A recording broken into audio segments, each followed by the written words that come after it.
Mo kí ẹ̀yin bàbá mi, mo kí ẹ̀yin ìyá mi, mo kí ẹ̀yin ẹ̀gbọ́n mi, mo kí gbogbo apátápátá ní orí ìkànnì aláyọ̀ yìí. Èmi ọmọ yín Comrade Omiyo náà ni òkú ní sú wa, kò ní rẹwà láṣẹ Èdùmàrè. Àwa là ń sọ́pà ọmọ Yorùbá. A fẹ́ ìlọsíwájú ní orílẹ̀-èdè bàbá wa. A fẹ́ òmìnira ní lórílẹ̀-èdè bàbá wa. A dẹ̀ fẹ́ kí ara dẹ̀ wá, kára má ní wá. Òun ló fà á tí a fi ń wò wípé ìmọ̀ tó bá ti dín pé ní àwọn tó bá jẹ́ àwọn olórí tí wọ́n pera wọn ní àgbàlagbà, tí wọ́n dẹ̀ fẹ́ sọ pé àwọn fẹ́ ìlọsíwájú fúnlẹ̀ Yorùbá ní federal level, tí wọn ò dẹ̀ fi nǹkan yẹn ṣe fún àwa ọ̀dọ́, especially àwa ọmọ Yorùbá ní gbogbo ilẹ̀ Yorùbá. Òun ló fà á tó fi jẹ́ pé a tó fi jáde wá ní àárọ̀ yìí.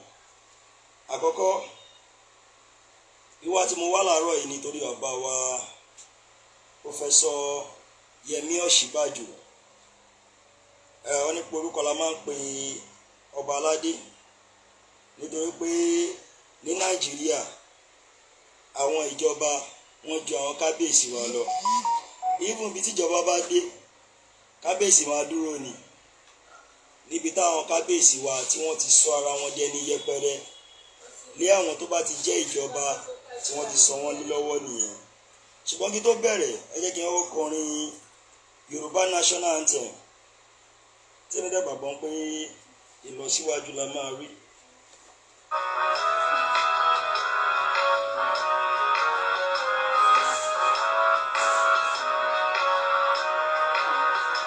Iṣẹ́ wa fúnlẹ̀ wa, fún orílẹ̀-èdè wa.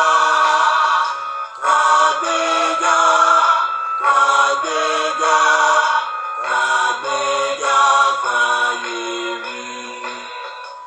Ìgbàgbọ́ wa ní pé ká ṣe bẹ̀rù lágbọ́mọ́. Ká ṣiṣẹ́, ká ṣiṣẹ́, ká ṣiṣẹ́ ká jọlá. Ìṣọ̀kan àtòmìnira ní kẹ̀jẹ́ ká máa lépa. Tẹ̀síwájú ọ̀pọ̀ ire àtòhun tó dára. Ọmọ Oòduà dìde, bọ́ sípò ẹ̀tọ́ rẹ. Ìwọ ni ìmọ́lẹ̀ ògo adúláwọ̀. Èmi ni ìmọ́lẹ̀ ògo adúláwọ̀. Àwa ni ìmọ́lẹ̀ ògo adúláwọ̀. Orílẹ̀-èdè Yorùbá ní kíákíá, orílẹ̀-èdè Yorùbá no going back. Mo kí bàbá mi Professor Emeritus Banji Akíntóyè. Mo kí bàbá mi Àdìsá Chief Dr. Sunday Adéníyì Adéyẹmọ Ìgbòho Òòṣà, bá mi, olúwa mi. Bẹ́ẹ̀ náà ni mo kí bàbá mi Professor Yẹmí Ọ̀ṣínbàjò, torí pé mo ní láti mention wọn káwọn náà lè wà létí ìgbọ́ wa wípé àwa ọmọ Yorùbá ìran aládé ni wá, ògo adúláwọ̀ sì ni wá. Bẹ́yìn bàbá wa ṣe sọ, ẹni pé ọmọ Yorùbá ó máa ń bọ̀wọ̀ fún àgbàlagbà, nítorí pé ìdọ̀bálẹ̀ lẹ fi kọ́ àwọn ọmọ yín kí a máa dọ̀bálẹ̀ nígbàkúgbà tí a bá ti rí àgbàlagbà. Mo fẹ́ kó yé yín wípé ẹ̀kọ́ tó da òun lẹ́kọ́ wà, nítorí pé òun náà máa ń pè ní pé humility, and humility òun ni àgbà ohun gbogbo. Tẹ́ bá gbogbo ilẹ̀ Yorùbá káàkiri àgbáyé, ibi tọ́mọ Yorùbá bá ti wà, ẹ máa rí àwọ̀ Yorùbá lára wọn. Kí ló fà á?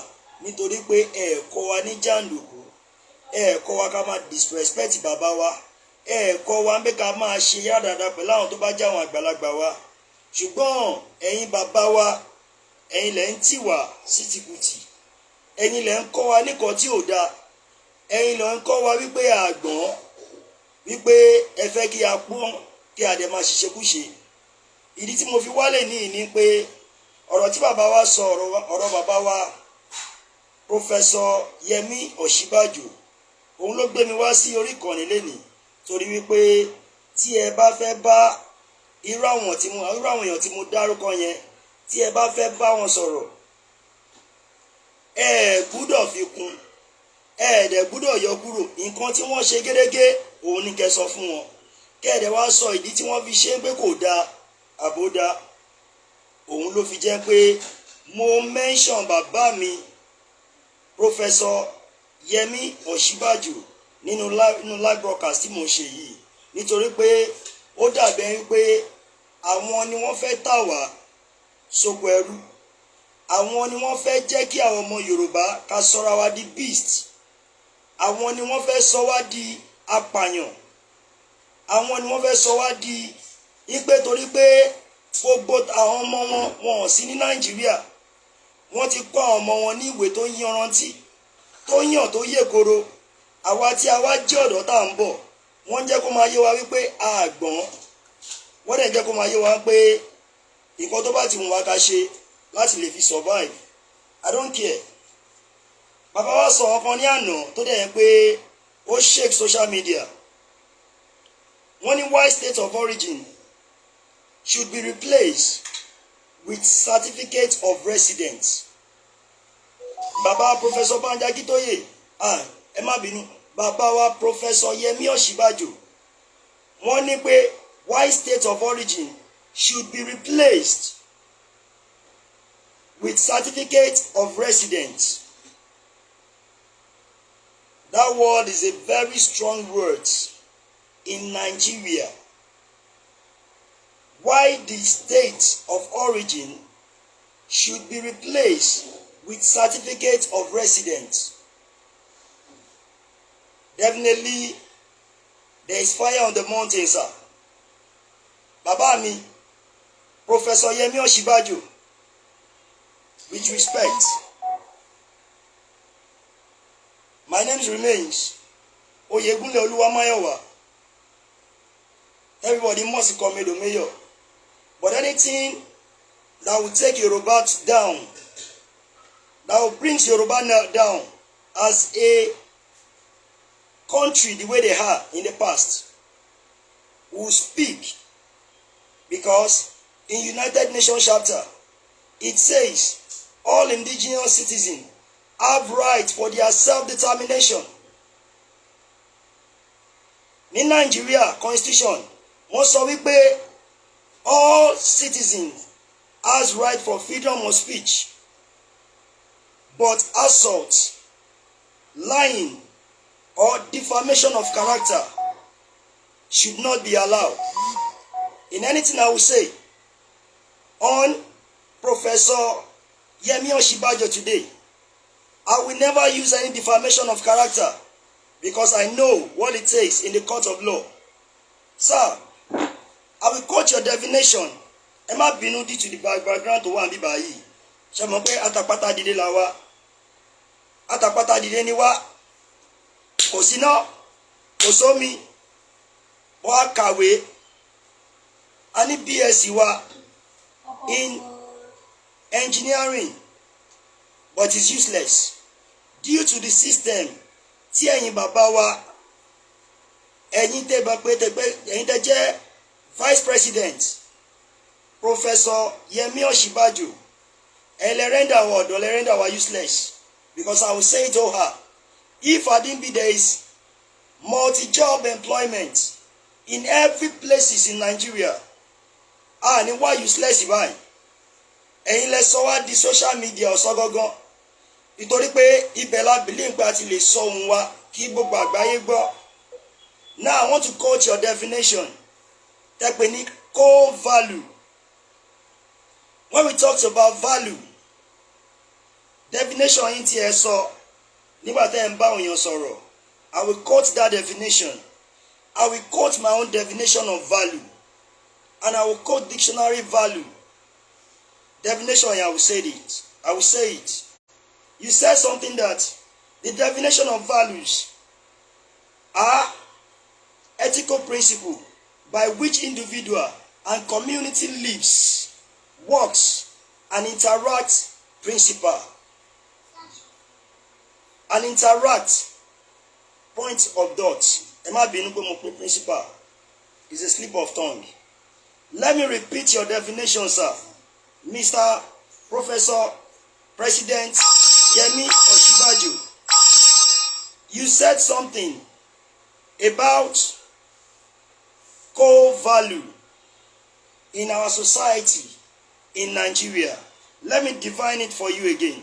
You said value are ethical principle by which individual and community lives, works, and interacts with each other.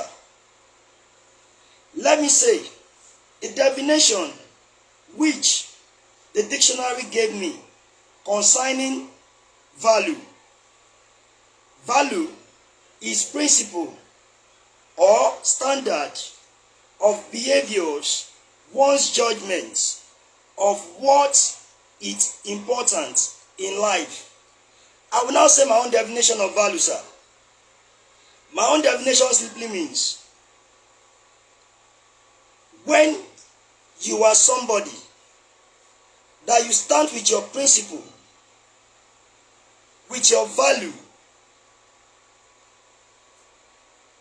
Ó mean wípé when you say ẹ fẹ́ ṣe president because Yorùbá ni wá, ẹ jẹ́ ká sọ ní èdè Yorùbá tó jẹ́ pé ó máa yé mi àti yín dáadáa, torí pé èmi ò wá bá àwọn tó jẹ́ àwọn Muhammadu sọ̀rọ̀ báyìí. Mo ń bá ẹ̀yin tẹ́ jẹ́ bàbá mi Professor Yemi Osinbajo, mo ń bá yín sọ̀rọ̀ báyìí.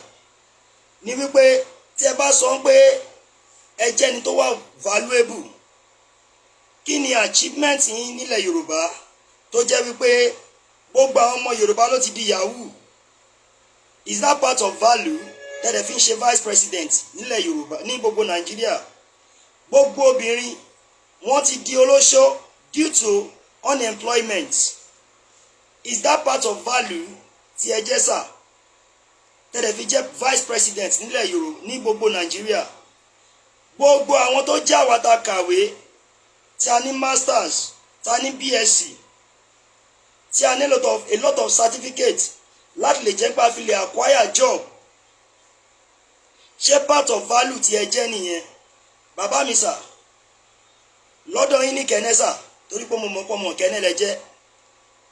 Àwa Yorùbá nation a ti lọ síbẹ̀ láti lọ ṣe rally dáadáa.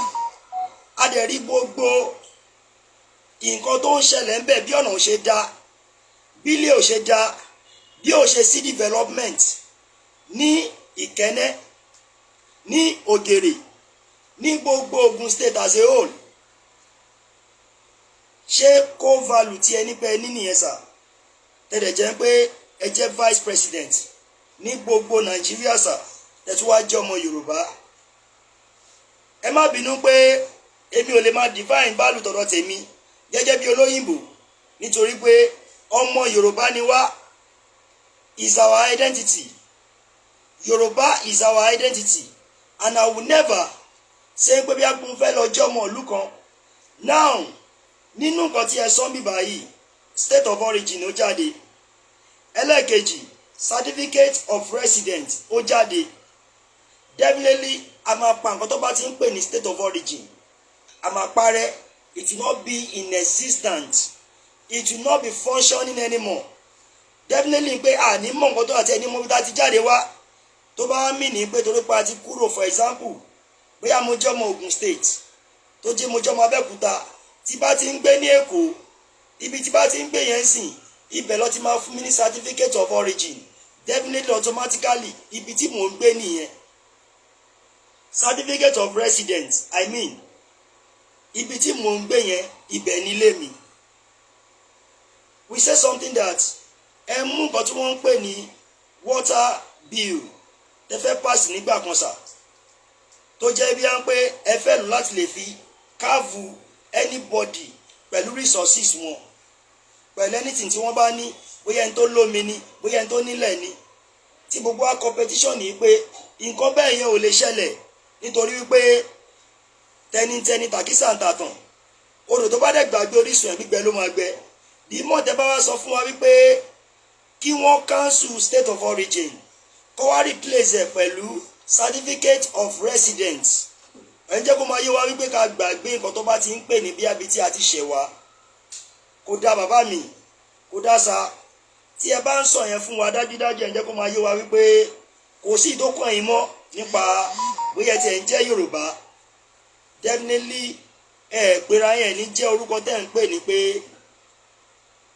Professor Yẹmí Ọ̀ṣínbàjò kò ní ṣẹlẹ̀ mọ́ because why ni wípé ẹ máa fi hàn pé you are just ordinary Nigeria and I will tell you something àwọn tó jẹ́ pé àwọn Haúsá which people in the north they can never deprive their origin because they up till now wọ́n sì dúró lórí origin yẹn tí a bá wá sọ wípé a fẹ́ cancel state of origin everybody ní Nigeria kí a wá gbé certificate of residence wọlé ó mìíní wípé tí àwọn Mali bá wá láti from every part of the world must be mo kí yín Mr. Yemi Mọ́pẹ́yẹmí mo kí yín mo kí everybody ó mìíní wípé tí gbogbo àwọn tó bá ń pa àwọn tó wà ní Mali àwọn Chad gbogbo àwọn tó wà ní Cameroon tó wà ní outside the country tó bá wá di bí yẹn pé wọ́n fẹ́ wá wọ́n lè wá rent ilé ní Èkó tó bá ti wá rent ilé ní Èkó definitely pé ibi tó bá ti ń gbé yẹn ibẹ̀ ni wọ́n wà nìyẹn àdánìtì tó bá ṣe ń bẹ̀ ó ti dàṣe gbé wọ́n lè irú kan tá a fi máa ń pariwo pé ọmọ Ìgbò fẹ́ di gómìnà l'Ékòó ọmọ Ìgbò fẹ́ di gómìnà l'Ékòó it will never happen again because ó mìíní wípé wọ́n ti gba certificate of residence ẹ̀dẹ̀ ti deprive the indigenous ara yín gẹ́gẹ́ bí pé my state of origin is Abẹ́òkúta ọmọ Yorùbá ni mí the mọ́tò ti jẹ́ bí i pé tí bá wá kúrò ní bí i mo jẹ́ ọmọ mo kúrò l'Abẹ́òkúta mo wá travel lọ sílẹ̀ Ìgbò ibi tí bá ti lè gba certificate of residence yẹn ibẹ̀ ni mo máa claim gẹ́gẹ́ bí ibi tí mo wà kí ló dé tẹ̀yìn bàbá wa fi ń ṣe wá báyìí ẹ bá yí àwa ọ̀dọ́ jẹ́ to the extent pé àwa relevant more in society even wípé à ń bá yín sọ̀rọ̀ ọ̀gbẹ́ni mani who is talking because we have no any value we have no any integrity in your sight ẹ kà wá kún pé ajé èèyàn ẹ ti kà wá kún pé ẹranko ni wá tó bá wá dín pé wá mú irú àìdíà yẹn wá láti máa sọ wípé nísìnyí o why state of origin should be replaced why state of origin should be replaced definitely we cancel the state of origin and replace with certificate of residence kí ló tó fi jẹ́ wípé àwa Yorùbá yìí náà la máa ń da gbogbo everything rú kí ló fà á kí ló dé ṣe fẹ́ sọ wá di monster ni ṣe fẹ́ lé wa kúrò nínú ìlú ni ṣe fẹ́ sọ wá di pé àjẹ́ kankan mọ́ ni kí ló dé Professor Yẹmí Ọ̀ṣínbàjò kí ló dé bẹ́ẹ̀ ṣe wà yìí sìn tó bá sọ pé àwọn tí wọ́n dáhùn káàkiri àgbáyé they know you tó bá sọ̀rọ̀ lórí bí wọ́n pé àwọn tí wọ́n mọ̀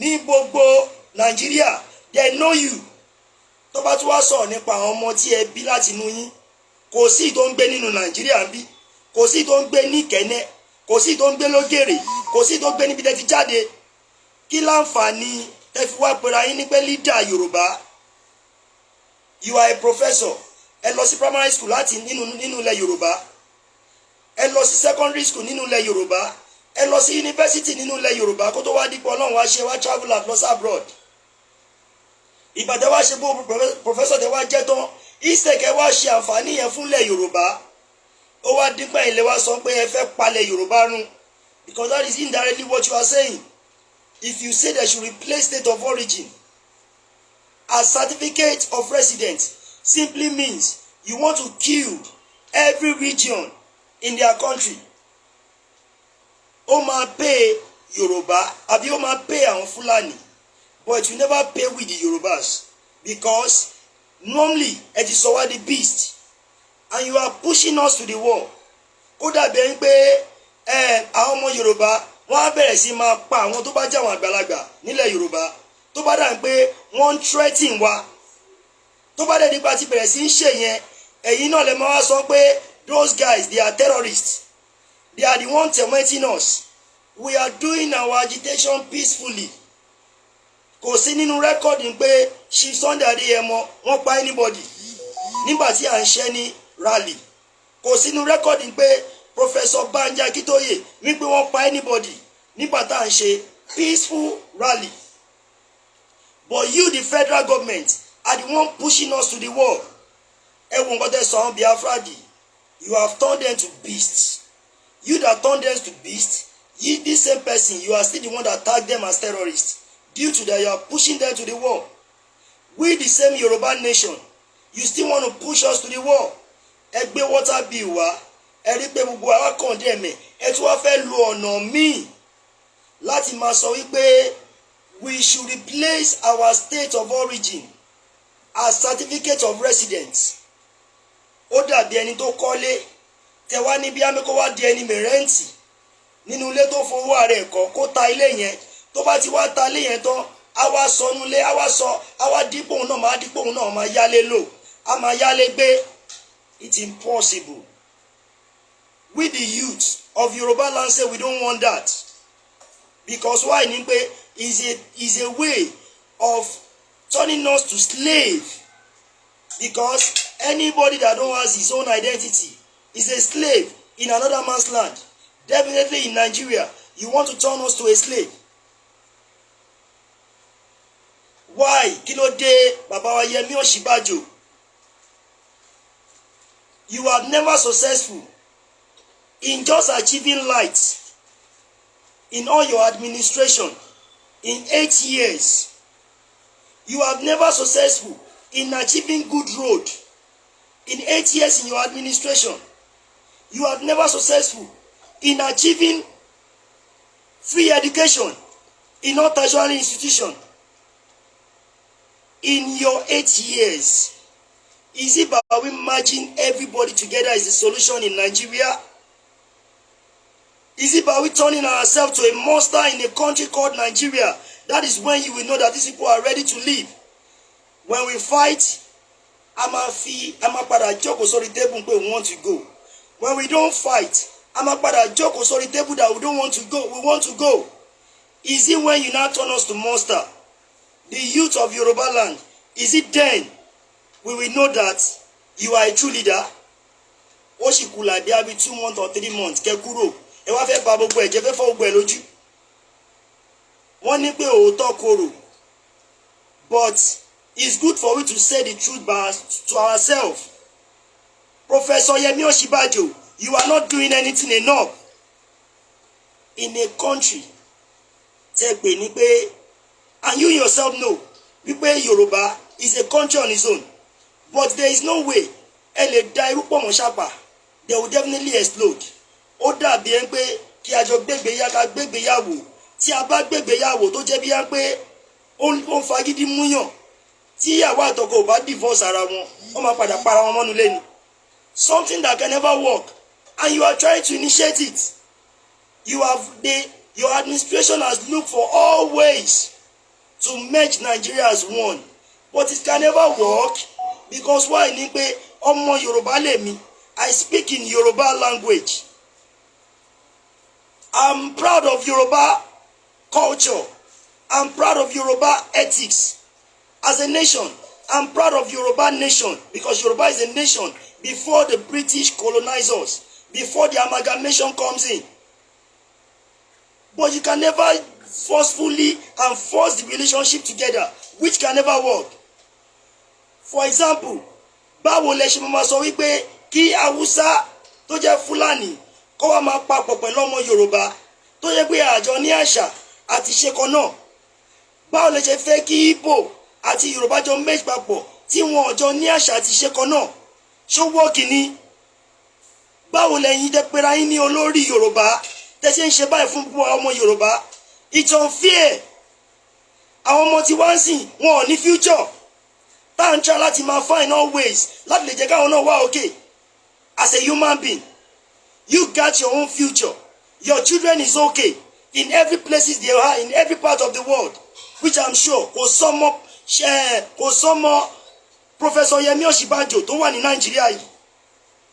Kò síná, kò sómi, kò síléwé ọkọ̀ ọ̀fẹ́. Mo blame bọ̀bọ̀ yìí tó pèrè ní Zazu àbí kí ló pèrè. Bọ̀bọ̀ Zazu yẹn tó sọ pé the country is like we are living in animal country. I wouldn't use that terms. The country is like living in animal. You merge lion together with elephant. You merge elephant together with crocodile. Crocodile with oríṣiríṣi animal. Our merge ara papọ̀. How do you want it to be okay? We got to give ourselves a space so that we can live a peaceful life in a country called our home.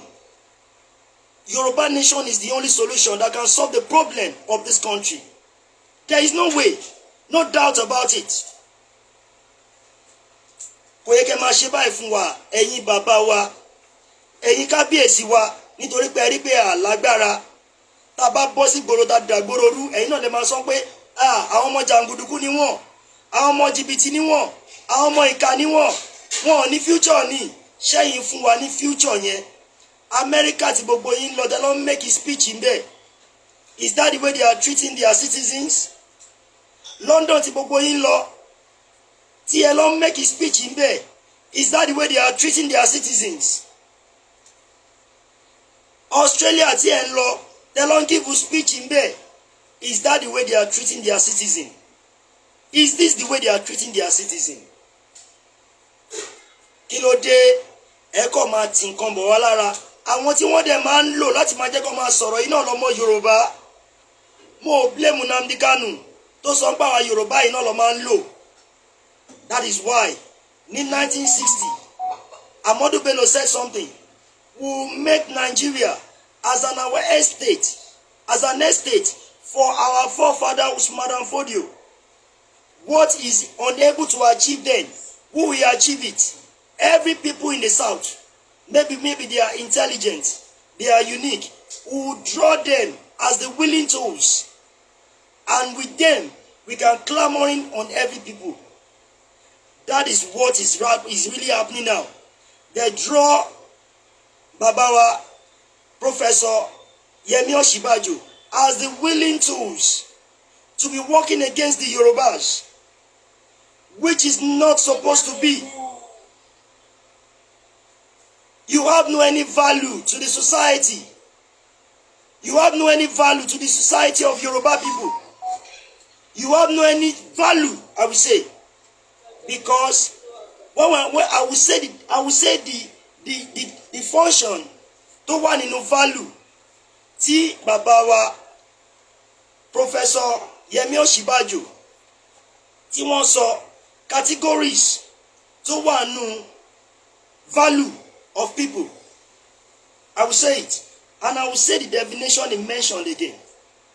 Wọ́n ní pé value are ethical principle by which individual and community lives, works, and interacts with it. The function of values.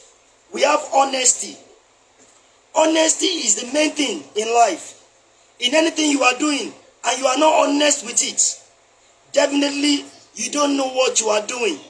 Sir, ẹ ti wọlé láti we are 215, I think. Since that 215 up till now, kí ni nǹkan tó change nínú Nigeria? No, that is honesty. And then they promise a lot of things. Nigeria. We have never seen one single thing that you were achieved. Honesty here definitely is zero in your administration, sir. Another thing is integrity. Integrity is not about just sitting. Sometimes you come out and talk. Integrity is what you do, is what you act, is everything that you know.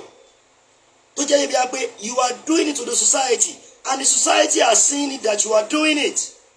That is what they call integrity. What has the integrity tí bàbá wa Professor Yemi Osinbajo tí wọ́n ti ṣe ní Nigeria or ilẹ̀ Yorùbá? I've never seen it, because part of that integrity has to be irú àwa igan. Integrity is what you say you want to do. When you say you want to do something and you do it. Àrínà lò, àrómi lò, kò sí léwé ẹ̀kọ́ ọ̀fẹ́, kò sóúnjẹ, àtúnrawọ́ nínú Nigeria. We are buying money inside Nigeria up to now. Wọn ò tí bẹ̀rẹ̀ sí ń fún wa ní owó lọ́fẹ̀ẹ́. Is that integrity, sir? Another thing, trustworthiness. That is core value, functionality. Trustworthiness. Trustworthiness. Trustworthiness is a very strong word. I trust you, you trust me. When you get to that place, you will do what will make me to that will make me to be convenient. Tí mo mọ̀ tí bá ń fẹ́, a máa fẹ́, a dẹ̀ máa rí lásìkò tó bá dára.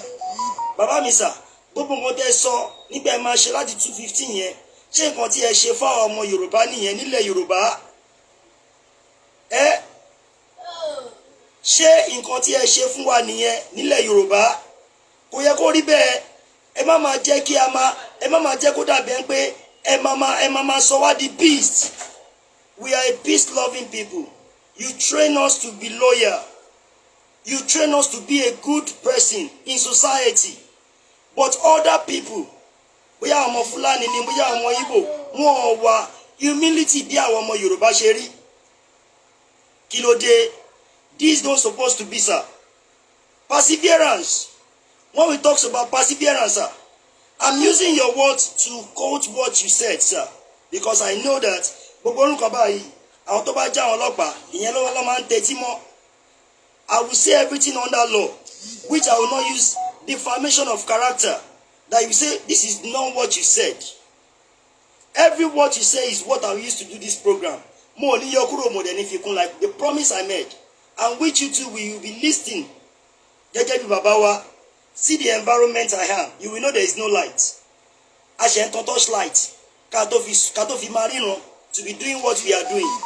We are on a generator to power our phone, our things, which is not supposed to be. Perseverance. Perseverance is the heart of commuting yourself with the people you are governing. Every time, báwo ni kí lẹ nídìí ńbẹ̀ yẹn, kí ni nǹkan tó ń ṣẹlẹ̀ bẹ́ẹ̀, ṣé kò sí wàhálà, ṣé everything wà okay, ṣé kò sí kinní kan, igbá kan.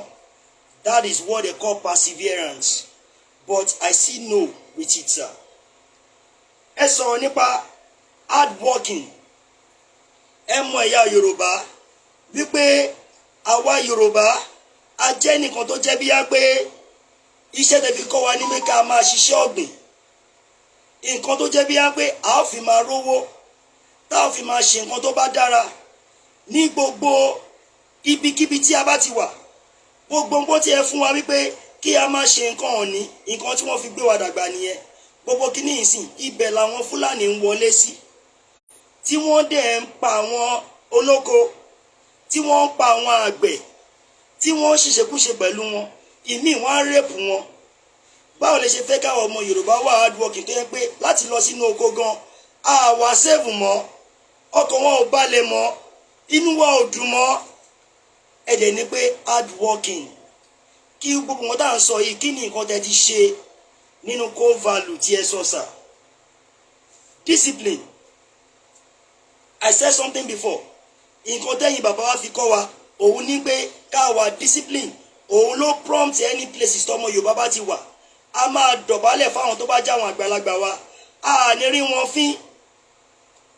Ohun tá bá dẹ̀ ń ṣe, ó gbọ́dọ̀ jẹ́ nǹkan tẹ́ pé ó máa dùn mọ́ ẹ̀yin bàbá wa nínú. Ṣóyè yín sà, òun ló fi jẹ́ pé a gbọ́dọ̀ wà discipline. But nígbà tó bá dín pé ìyà ń jẹ wá, ebi ń pa wá, àríṣẹ́ ṣe, àrí nǹkan ṣe, wọ́n tún ní wá lára níbi tá ti ń ṣọrọ̀ ajé wa. Bóyá nínú oko ni, bóyá níta ni, bóyá ní tì ní, nígbà tí ó bá ti sówó, báwo la ṣe fẹ́ wá discipline sà? Ẹ̀yin náà lẹ sọ̀rọ̀ tí mo ń sọ yìí o. Mo sọ fún yín mo ní pé mo ò ní yọ kúrò, mo ò dẹ̀ ní. And I will never use defamation of character. And anywhere you have done all these things I've been saying, ẹ jẹ́ bá wa send it. It's not about sending Lekki, Abiaja. It's about the grassroots. What have they done in our roads? Ẹ sọ nípa patience. That is a patience. Ẹ jẹ́ bá wa share broadcast wa yìí. Ẹ bá wa share, ẹ bá wa like it. I'm saying this to send message sí bàbá wa, Professor, President, Your Excellency, Yemi Osinbajo, ni mo ń send message yìí sí. Ẹ dẹ̀ jọ̀ọ́ bá mi jẹ́ kó dọ́dọ̀ wọn, because ẹnu tó bá dákẹ́ tàdé àbá dákẹ́ o. Bẹ́ ṣe fara ni wá ó ti tó gẹ́ àwọn ọ̀dọ́ ilẹ̀ Yorùbá ẹ má ká ṣí ká yíjú padà sí yín, because this is bad. This is very bad. Ẹ sọ nípa patience nínú core value tí ẹ sọ. Patience is very good in every field of life, but tí patience bá ti pọ̀ jù níṣe lè máa sọ wá di ọ̀dẹ̀. Patience òun ni wípé kí ẹ ní sùúrù láti máa observe iṣẹ́ tí ẹ bá ń ṣe,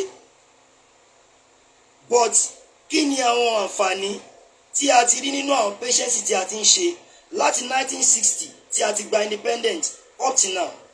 We see nothing. And you do and I know wípé we are using 1999 constitution tó dẹ̀ ń pé ó against gbogbo àwa tí à ń gbé, especially àwọn tàwa ní south, because why ni pé bàbá mi professor Yemi Osinbajo ẹ̀yin kọ́ lẹ ṣe òfin yẹn sà. Àwọn tó jẹ́ àwọn Haúsá àwọn ni wọ́n ṣe òfin yẹn sà. Òfin iná lẹ̀dẹ̀ ń lò tẹ̀lẹ̀ fi ń jọba lé wa lórí. Show me ni wípé a tún máa ṣe patience nínú nǹkan tí ò dá ni. Ẹ sọ̀rọ̀ nípa respectfulness. Inú mi dùn báyìí náà mọ̀ wípé gbogbo quality tẹ̀ dárúkọ yìí nǹkan táwọn ọmọ Yorùbá ní nìyẹn, torí mo respect yín dáadáa sà. Torí pé bàbá mi lẹ jẹ́, ìmọ̀ tẹ́ ti jẹ́ ọmọ Yorùbá, bàbá mi lẹ jẹ́. Àwa níwárí torí pé ẹ̀rù ń bà wá láti sọ̀rọ̀ kẹ wá tì wá sínú wọ́ọ̀ tó máa wá di wípé ọmọ ògàn ní àti ẹ̀wá ní mọ́bí tá ti wá mọ́. And that is where you are taking us to. If you can say that we should replace our state of origin as a certificate of our residence, simply means anybody can come from any part of the world to come and claim Nigeria as their sovereign nation. Definitely life wa gẹ́gẹ́ bí bẹ́ẹ̀ ṣe kọ́ wa pé ká jẹ́ ẹni tó wà tó lẹ́mìí rẹ̀lẹ̀, ẹni tó yẹ pé ó máa ń ní sùúrù. Gbogbo sùúrù yẹn kò wá ní mọ́, kò ní value mọ́, nítorí pé ẹ ti sọ wá di beast kó tó wá di bẹ́ẹ̀. Ẹ sà, àwa ọ̀dọ́ ilẹ̀ Yorùbá à ń fi àsìkò yìí sọ fún bàbá wa Professor Yemi Osinbajo, ẹ jọ̀ọ́ nítorí Ọlọ́run ẹ má sọ àwa ọ̀dọ́ di monsters, ẹ má sọ àwa ọ̀dọ́ di beast, ẹ má sọ àwa ọ̀dọ́ di ẹni tí ó mọ nǹkan tó ń ṣe mọ́ láyé, ẹ má sọ àwa ọ̀dọ́ di ẹni tó wà useless tó kàn live. Dead in a living is dead already and is living, and that is the kind of position tí gbogbo àwa ọ̀dọ́, especially àwọn tá jẹ́ nílẹ̀ yìí tá jẹ́ ọmọ Yorùbá tí a ti jẹ́ báyìí, we are living and most of us are dead already. Please, I'm begging you, don't let the House of Assembly ẹ má jẹ́ kí wọ́n pass irú law yìí, because if they pass it àwọn ọmọ yín kan máa jẹ́ ń bẹ̀ o. Ẹ ti dàgbà, I believe you are over 60 sir. Kò sí ibi tẹ́ bá wà tẹ́ pé jẹ́ vice president jù bẹ́ẹ̀ lọ ẹ máa fi ipò yẹn lẹ̀ ni, tó bá yẹ iná máa di ẹni àná. Bọ̀kọ́ tẹ́ bá ti ṣe nígbà tẹ́ wà nínú ipò òun làwọn máa sọ nípa yín o. Ẹ jọ̀ọ́ nítorí Ọlọ́run bàbá wa Professor Yemi Osinbajo, a bẹ̀ yín ní bẹ́ẹ̀ kẹ́ jọ̀ọ́, gbogbo àwọn ọmọ Yorùbá ń bẹ̀ yín ni, ìdẹ ni wọ́n lára ti tó o, ìdẹ fìyà jẹ́wọ́ ti tó gẹ́ o, èyí tó jẹ́ bí wọ́n pé ẹ sọ wá dì rádaràda, àwọn ọ̀dọ́ wa ti di yahoo, àwọn obìnrin ti di olóṣó tán, àrọ́nà gbà mọ́ kò síṣẹ́ nílùú.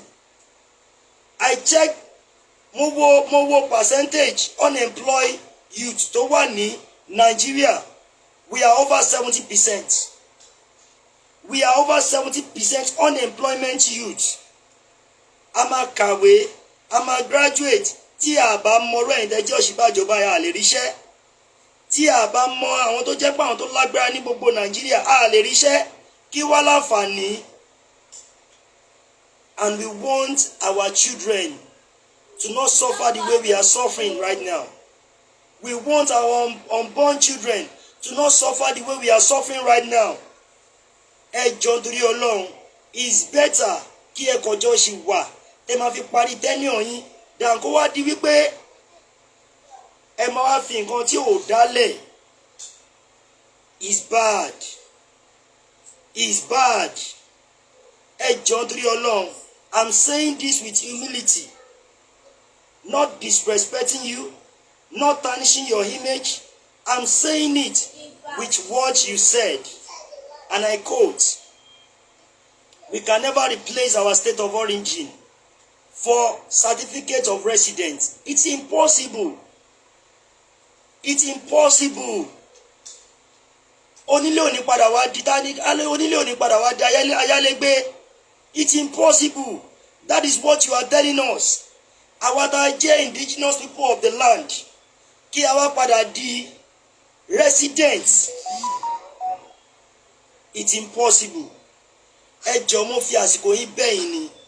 Àwa ọ̀dọ́, I'm speaking on behalf of all the old youth. We are condemning this, sir. We are condemning this. It's not for disrespecting you, but it's for the betterment of the land. It's for the progress of Yoruba race. It's for the Yoruba race to know that this is our freedom. We have gotten our independence in Nigeria since 1960. The British amalgamated us in 1914, which they merged different kind of nations together to form one. And you and I know, Nigeria can never work at all, because due to everything that is happening, there are some people that stood, that said, this is what we want. And there are some people that say, this is what we don't want. And we'll be having problem, because we are not the same nationality. We are not the same ethics. We are not the same tribe. Please get that. Tí a bá yọ English kúrò nínú nǹkan tí gbogbo wa ń sọ nínú Nigeria, we are nobody. Whenever you want to give your speech, you give your speech with English. English is not my father's origin. English is not my mother's origin. Ọmọ Yorùbá ni mí. Ilẹ̀ Yorùbá la bí mi sí. Èdè Yorùbá ni mò ń sọ lẹ́nu. Ẹ lè wá sọ wípé kí gbogbo wa máa gba certificate of residence tí a dẹ̀ ní state of origin. Tó jẹ́ certificate wọ́n fi bí wa níbi tí a ti ṣẹ̀ wá, níbi tí a jẹ́ ọmọ bẹ̀. It's impossible, sir. Ẹ jọ̀ọ́ nítorí Ọlọ́run, ẹ má jẹ́ ká fa anarchy. English is a borrowed language. Tí gbogbo wa dẹ̀ mọ̀ pé is a borrowed language. Sir, we condemn this. Àwọn ọ̀dọ́ gbogbo ilẹ̀ Yorùbá, we condemn this, because if you never work for the development of Nigeria, it will only cause anarchy. It will only cause fighting. And we don't want fight. We want peace. And that is why we are clamoring for Yoruba nation. Ó dẹ̀ wà nínú United Nations chapter that all indigenous has right for their self-determination. We have all right to say this is what we want. Ó wá wà kẹ́yìn tẹ́ jẹ́ ìjọba wa kí ẹ wá forí korí kẹ́ fukùn lukùn. Báwo la ṣe lè ṣe láti lè try láti lè convince àwọn ẹni yìí bóyá everything máa lọ positively ni àbí negatively ni ẹ mọ̀ láàrin ara yín kí lọ síwájú dẹ̀ lè bá wa. And we the youth, we stand for Yoruba nation, because that is our origin. Ilẹ̀ Yorùbá la bí wa sí. Èdè Yorùbá lẹ́ ń sọ. Tí ẹ bá dé àárín Yorùbá, ẹ máa sọ èdè Yorùbá tó máa dùn. Tí ẹ bá dé àárín àwọn Igbo, ẹ lè sọ Igbo, English lẹ máa sọ. Tí ẹ bá dé àárín àwọn Hausa, ẹ lè sọ Hausa. Àbẹ́fẹ́ sọ Fúlàní, English lẹ máa sọ. tẹ́ máa fi bá wọn sọ̀rọ̀. Ó mean ni pé that's our truly identity as our state of origin. Sir, I'm saying this again with humility. We the Yoruba people, especially the youth, we condemn this. It can never work. Mo advice yín ni, it can never work. Mo pàṣẹ torí pé a kì í pàṣẹ fún bàbá wa nílẹ̀ Yorùbá. A máa ń bọ̀wọ̀ fún wọn ni.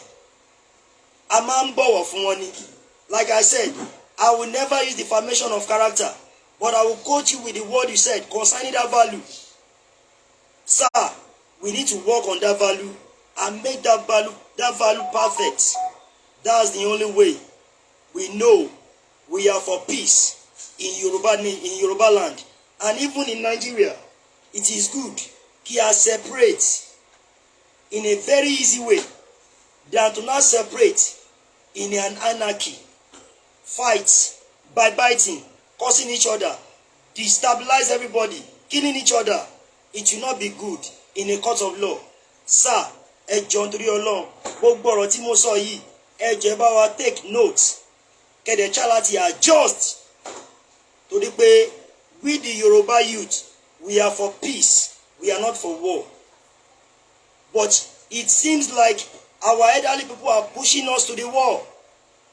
I want to cause that peace yet fi kọ́ wa gẹ́gẹ́ bí ká má disrespect àwọn bàbá wa, kí a wà discipline. Ẹ jọ̀ọ́ nítorí Ọlọ́run, nǹkan méjì yìí àwọn ọ̀dọ́ sì ní lọ́wọ́ o. We will never disrespect the elderly one. We will never disrespect you. And we are well-disciplinary person. So please, I beg you. Ẹ jọ̀ọ́, inú àwa ọ̀dọ́ ò dùn nílẹ̀ Yorùbá. We are suffering. À ń rawọ́ ní Nàìjíríà. Kò sí iná ní Nàìjíríà. Kò sí good hospitality ní Nàìjíríà. Kò sí free education ní Nàìjíríà. Kò sí ọ̀nà tó dáa ní Nàìjíríà. Láti 1960 tí a ti wà up to now, we benefit nothing in Nigeria. They claim they collected money. Wọ́n fáwọn èèyàn. Ever since when I've been Timothy nǹkan tó pè Nigeria, I've never benefited any single thing in Nigeria. Bóyá wọ́n fún wọn lówó ni o, I don't get any money. Bóyá wọ́n fún wọn nípò ni o, I don't get any position. Bóyá wọ́n fún wọn anything ni o, bí healthcare ni o. So why are we still living in that contraction? Tó jẹ́ bí wọ́n pé ó ń pa àwọn èèyàn wa. Ẹ wo time cashless policy. Kò sí àwọn èèyàn olóyún kú. Ẹlòmíì sick, ó faint. Ẹlòmíì kò ní strength nítorí kò sówó tó fẹ́ fi take care rẹ̀. Wọ́n dẹ̀ ń kú. Is that the kind of country we want to build? Ẹ jọ̀ọ́ nítorí Ọlọ́run, I'm begging you with my statement. I know I'm not provoking any soldier, any law enforcement, because I'm saying fact. Wọ́n dẹ̀ máa sọ ọkàn pé ọmọdé gbọ́n, àgbà gbọ́n la fi dálẹ̀ Ifẹ̀. And that is where we the Yoruba were trained. We are trained to be respectful. We are trained to be disciplined. And that is why I'm saying all this, not to tarnish Professor Yemi Osinbajo image, but I'm saying this, that this is what is still need to be done. That idea, then we can start, can move state of origin wa, kata, kawa saw the residents here, is out of it, sir. By passing the law bill, water bill law, is out of it, sir. It's not the solution. The solution is for we to sit down, if possible restructuring, and if the restructuring cannot be effect anymore, let's disintegrate the country. I believe that's the only solution that will bring happiness, peaceful, hopefully, to the society. Ẹ ṣé gan, mo kí gbogbo pátápátá, kò ní sú wa, kò ní rẹ̀ wá. In my statement, I use value tí bàbá wa Professor Yemi Osinbajo tí wọ́n fi teach àwọn kan, òun ni mo fi relate pẹ̀lú kan tí wọ́n sọ pé kí state of origin wa ká sọ di certificate of residence. As you know, and everything I said, quote me, I'm not here to destroy anybody's image, but what is needful to be done, those are the things we need. And I will make progress as a nation to move forward. Ẹ ṣé gan lẹ́ẹ̀kan sí èmi ọmọ yín Comrade Omoyọ̀ náà ni o. Oòduà gbé wa onígbé ọ̀dàlẹ̀. Yorùbá nation no going back. Ìgbòho ṣá. Ẹ ṣé gan.